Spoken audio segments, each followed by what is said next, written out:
Wanasema kila kitu kinapotea kwa sababu kimeamua kuishi mahali pengine. Lakini je, umewahi kusikia kuhusu mtu anayebadilisha wanadamu kuwa mbuzi, kisha anawauza sokoni kama nyama ya kawaida? Hii ni simulizi ya kweli ya hofu. Safari ya kijana mmoja kutoka mjini hadi kijijini na kurudi kwenye giza lililokuwa likimsubiri. Jina la simulizi hii ni Anabadilisha Watu Kuwa Mbuzi, kisha Anawauza Sokoni. Ila kabla hatujaanza simulizi hii, hakikisha umebonyeza batani ya subscribe ili uwe wa kwanza kupata taarifa pindi ninapokuletea simulizi mpya. Pia usisahau kulike na kucomment kuwa unasikiliza simulizi hii kutoka wapi. Tayari? Haya, twende kwenye simulizi yetu. Jiji la Arusha lilikuwa limezoea kelele zake, honi za daladala, harufu ya mishkaki, muziki wa barabarani na vumbi la mchana lililobaki hewani mpaka usiku. Watu walikuwa na haraka zao, kila mmoja akihangaika na maisha yake kama kawaida. Lakini kwa Sami, kila kitu kilianza kubadilika siku ile alipopoteza simu yake sokoni. Alikuwa ametoka kazini, jasho likimtoka shingoni, huku akiwa kabeba mfuko wa matunda. Alipofika kwenye kona ya soko kuu, aligundua simu yake haipo. Akaanza kugeuza mifuko yake kwa hasira kuiangalia simu yake. Lazima ni ile sehemu niliposukumwa pale kwa mamalishe, alijisemea akijaribu kukumbuka. Akiwa kwenye msongo huo, macho yake yakavutiwa na duka dogo lililoko pembezoni mwa barabara, ambapo alisimama kidogo kabla ya kugundua simu yake haipo. Duka lile lilionekana kama limekosa wateja kwa miaka mingi. Kioo chake cha mbele kilikuwa kimejaa vumbi, lakini ndani taa moja nyekundu ilikuwa ikiwaka kwa utulivu. Alikaribia kwa kutaka kuuliza kama kuna mtu aliyeokota simu, lakini alipofika mlangoni mwa duka lile, mlango ukafunguka polepole bila yeyote kugusa. Kutoka ndani, harufu ya kitu kilichochomeka na manukato makali ikampiga usoni. "Karibu, Sami," sauti ya kiume ikatoka ndani kwa upole. Sami akaganda. "Umenijua vipi?" aliuliza, akiinua macho kwa mshangao mkubwa. Mzee mmoja mrefu mwenye ngozi iliyozeeka kama imetengenezwa na ngozi ya mbuzi mkavu alitokea taratibu kutoka gizani. "Hakuna kitu kinachopotea kijana," alisema mzee kwa sauti ya utulivu isiyo ya hali ya juu. "Wakati mwingine vitu vinaamua vinataka kuishi mahali pengine." Sami alijaribu kutabasamu lakini hakuweza. Duka lile lilikuwa limejaa vitu vya ajabu, vichwa vya mbuzi vilivyokaushwa, vifuko vya unga usiojulikana vina nini ndani yake, na maboksi madogo yaliyokuwa yameandikwa majina ya watu. Kwenye rafu moja aliona karatasi yenye jina lake, Sami Kesho. Sami aliondoka kwa hofu sana. "Ni nini hiki?" alijiuliza sana bila majibu. Baada ya ile siku ya duka lenye jina lake kwenye karatasi, Sami hakulala vizuri kwa siku 3 mfululizo. Kila akijaribu kulala, aliona taswira za mbuzi waliokufa, macho yakiwa wazi, wakimwangalia. Alijaribu kupuuzia, labda ni mawazo tu, lakini tangu siku hiyo maisha yake hayakuwa kawaida tena. Kwanza, alihisi kama watu waliokuwa wanampita barabarani wanamwangalia kwa macho ya ajabu, kana kwamba wanamjua. Pili, kila akifungua mlango wa nyumba yake alihisi harufu hafifu ya manyoya ya mbuzi. Siku moja, akiwa mapumziko kazini, rafiki yake aitwaye Kelvin alimshauri, "Bro, nenda kijijini kwenu ukae wiki moja tu. Unaonekana umechoka sana." Sami akakubali. Safari haikuwa ndefu sana. Saa 4 za basi zilimtosha Sami kuelekea kijiji cha Mkono kule Manyara. Hapo ndipo wazazi wake walizaliwa. Lakini tangu afanikiwe kupata kazi mjini, hakuwahi kurudi. Kijiji kilimkaribisha kwa utulivu wa ajabu. Barabara ya vumbi iliyojaa nyasi za pori, nyumba za udongo zilizojaa nyasi juu, na upepo wa jioni uliokuwa unaambatana na sauti za mbuzi wakilia kwa mbali. Siku ya kwanza ilikuwa kawaida. Alilala, akaamka, akazungumza na mjomba wake mzee Mathayo, ambaye alimwambia kwa sauti ya chini, hapa kuna mambo mengi sasa. Usitembee usiku kijana. Kuna watu wanapotea bila kelele. Wengine wanarudi, lakini si binadamu tena. Sami alicheka, akijaribu kufunika hofu aliyoihisi ndani. Mjomba, hizo ni hadithi za wazee, si kweli hizo. Lakini usiku wa tatu akaanza kuelewa maneno yale hayakuwa hadithi. Usiku huo mvua nyepesi ilinyesha. Miti ikawa inatetemeka taratibu.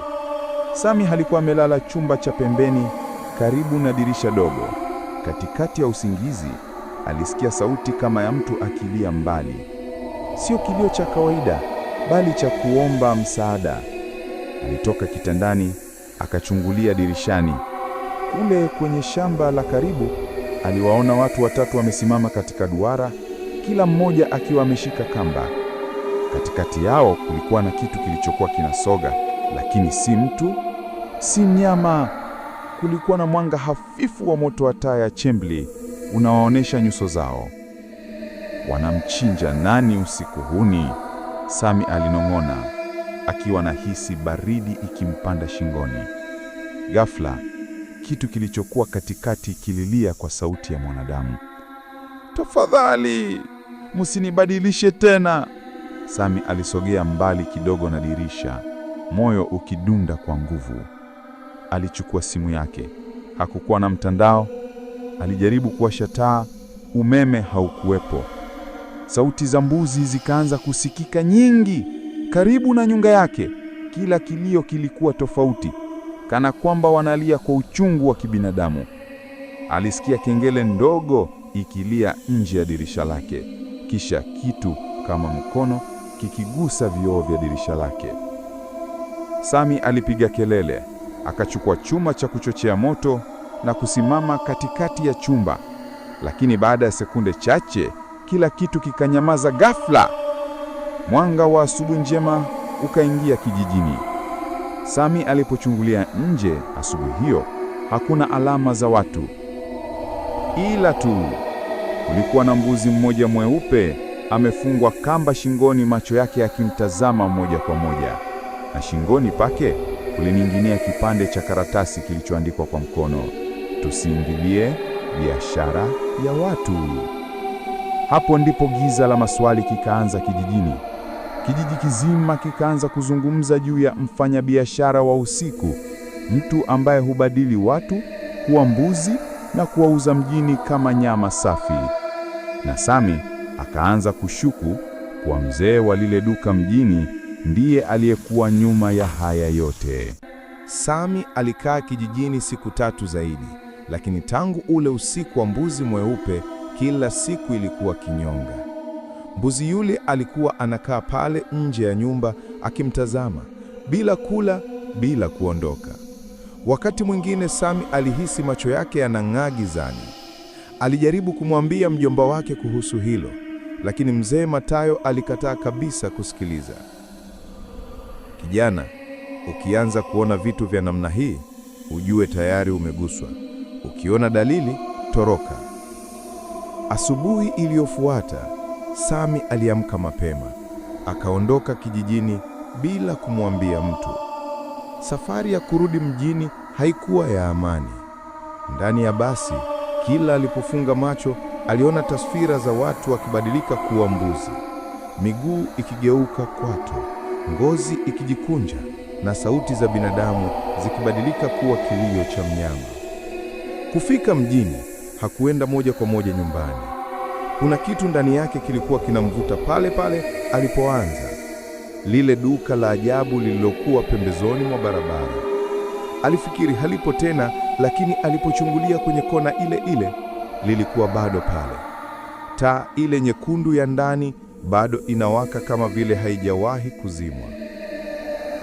Sami akavuta pumzi ndefu. Leo lazima nijue ukweli. Aliingia taratibu. Sasa kulikuwa na harufu tofauti. Si manukato tena, bali harufu kali ya damu kavu na ngozi ya mnyama.